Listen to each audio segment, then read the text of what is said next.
ملک الموت۔ حضرت حارث بن خزرج بیان کرتے ہیں کہ میرے والد نے کہا کہ رسول اللہ صلی اللہ علیہ وسلم نے فرمایا، میں نے ملک الموت کو ایک انصاری کے سرانے بیٹھا ہوا دیکھا تو کہا کہ اے ملک الموت، میرے صحابی کے ساتھ نرمی کرنا، یہ مومن ہے۔ ملک الموت نے عرض کیا، آپ خوش ہیں، اپنی آنکھیں ٹھنڈی رکھیں، کیونکہ میں ہر مومن کے ساتھ نرمی کرتا ہوں۔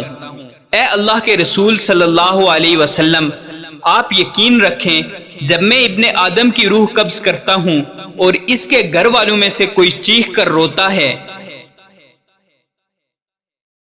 تو اس کی روح لے کر کھڑا ہو جاتا ہوں اور سوچتا ہوں کہ یہ کیوں رو رہا ہے۔ اللہ کی قسم ہم نے اس پر کوئی ظلم نہیں کیا، نہ ہی وقت سے پہلے اس کی روح قبض کی۔ اگر یہ اللہ کی تقدیر پر صبر کرے تو ان کو اجر ملے گا، اور اگر یہ چیخ و پکار اور واویلا کریں گے تو گنہگار ہوں گے۔ ہمیں تو آپ کی طرف بار بار آنا ہے، سو آپ احتیاط کریں۔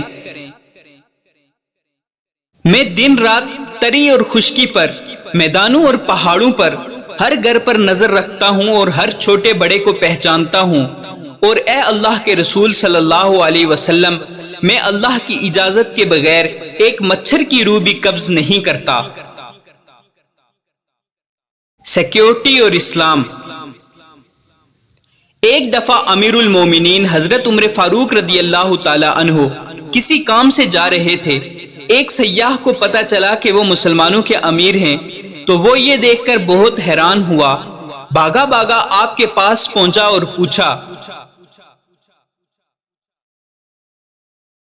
آپ مسلمانوں کے امیر ہیں؟ آپ نے جواب دیا، میں ان کا امیر نہیں بلکہ ان کا محافظ ہوں۔ سیاح نے پوچھا، آپ اپنے ساتھ حفاظتی دستہ کیوں نہیں رکھتے؟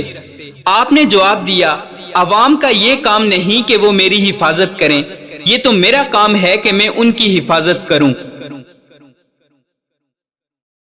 معذور بیوی۔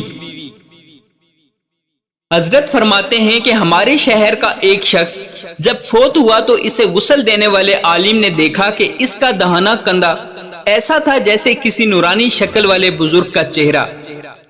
قبر میں اتارتے وقت بھی عالم صاحب نے محسوس کیا کہ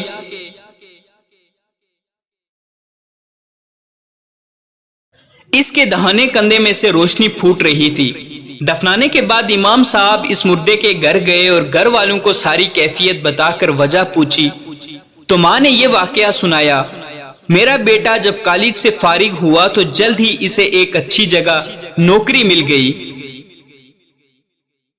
اور ہمیں اس کی شادی کی فکر ستانے لگی۔ اچھی نوکری ہونے کی بدولت اس کے لیے اچھا رشتہ ملنا کوئی مشکل نہیں تھا۔ ہمارے پڑوس میں ایک دونوں پاؤں سے معذور لڑکی رہتی تھی جو ہمیشہ ہی ویل چیئر پر رہتی تھی اور بغیر سہارے کے کچھ نہ کر سکتی تھی۔ میرے بیٹے نے کہا، امی مجھے اسی لڑکی سے شادی کرنی ہے۔ میں نے اور بہنوں نے اسے بہت سمجھایا لیکن وہ نہ مانا، کیونکہ اس کے بقول خوبصورت لڑکیوں کو رشتے ہر جگہ سے مل جاتے ہیں، لیکن اس معذور سے کوئی بھی شادی نہیں کرے گا۔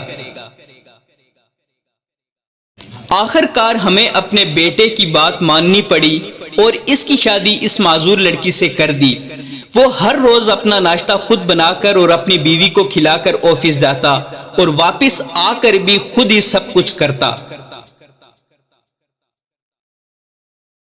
اپنی بیوی کو باتھ روم وغیرہ لے کر جانے کے لیے وہ اسے اپنے دہانے کندھے کا سہارا دیتا تھا، اور اسی لیے اس کا دہانا کندھا چمک رہا تھا، کیونکہ اس نے اپنی زندگی کی آسائشیں اپنی معذور بیوی کے نام کر دی تھی۔